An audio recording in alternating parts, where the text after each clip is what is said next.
Well, I just noticed something when I went back to the original page. The problem, I think on the original page, this was a plus sign.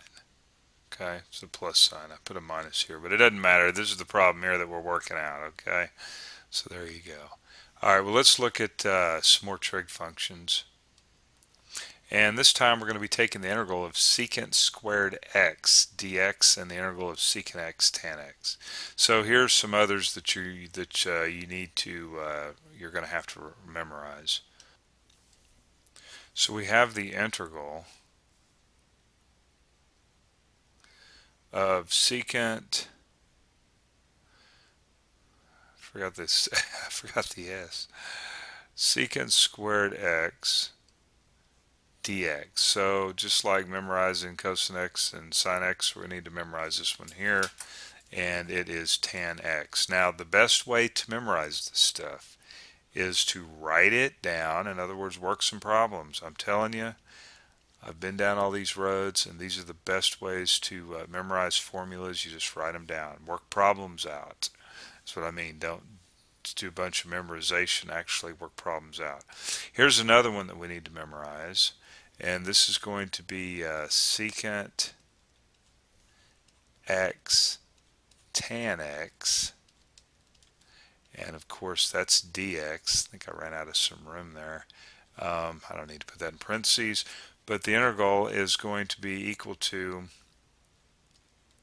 secant x, and don't forget the c. So now let's work some combinations of these. So we have the integral of, and of course we're going to revisit some, cosine x minus sine x plus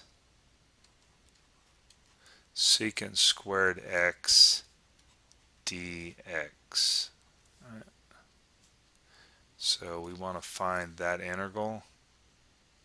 Whoops, there went the answers, or part of them. Okay, so what is the integral? Do you remember what the integral of cosine x is? And of course, I'll just go ahead and write it down for you. It is sine x,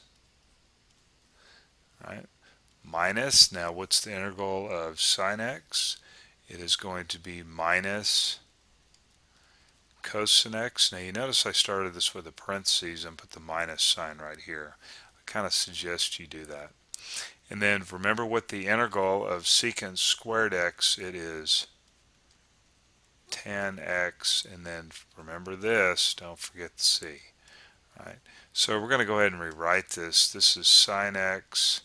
A minus and a minus becomes a plus. That's the reason I wrote that in there. So you have cosine x plus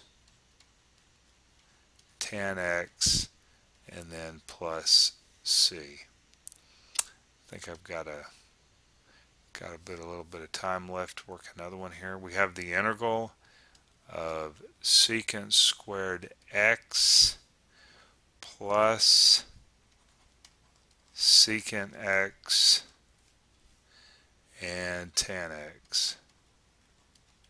So if you're taking notes, you got to be able to get this one. It's supposed to be a t right there. Man, that just turned into a nightmare. And then a dx. So this is equal to, so the integral of secant squared x is tan x plus, and the integral of secant x tan x is secant x plus c. Secant x plus c. Alright, so we've got, we added two more to our list. And of course I'm just going to kind of work my way right down a list I've got written in front of me. And I think we're going to be taking the integral of secant squared, no, cosecant squared. Yeah, cosecant squared x dx, and we're going to take the integral of cosecant x, cotan x dx, and then the integral of e to the x, and yada yada yada. Alright, yeah, the integral of e to the x, the integral of a to the x dx, and the integral of 1 over x dx. So write all that down and work on it. Alright, I'm going to work some examples.